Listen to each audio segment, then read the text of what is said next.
नमस्ते दोस्तों, आज मैं एक विवाह गीत सुनाने जा रही हूँ। पसंद आए तो लाइक करना, सब्सक्राइब करना, शेयर करना।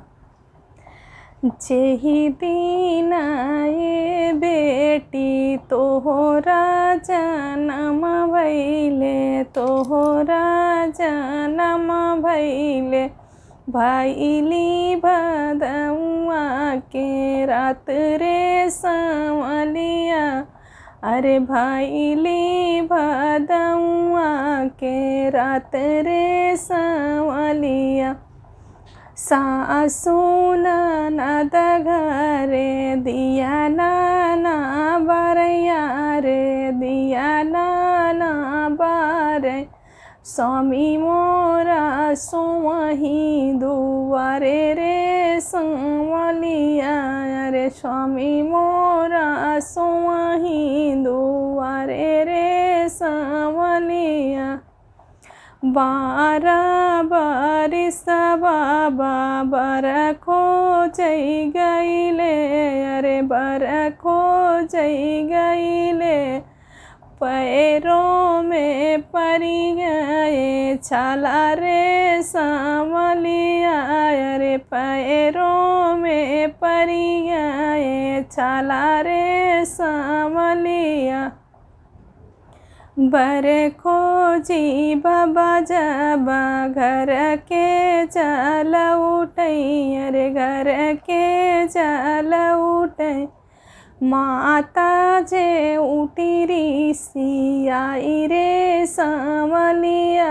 अरे माता उठी है ऋषि आई रे संवलिया।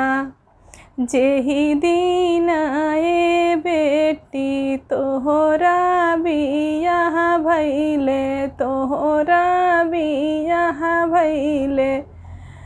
भइली सुहाग वाली रात रे संवलिया।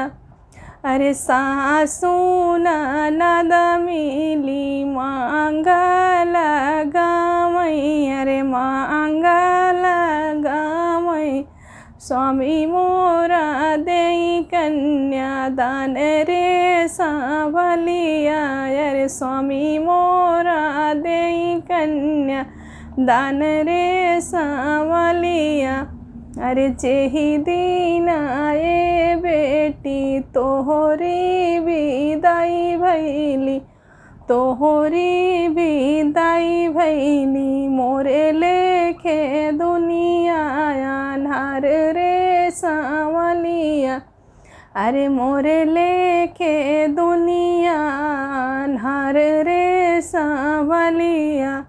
जेहि दिन ए बेटी तोहरा जनम भइले, तोहरा जनम भइले। भइली भदौआ के रात रे लालना।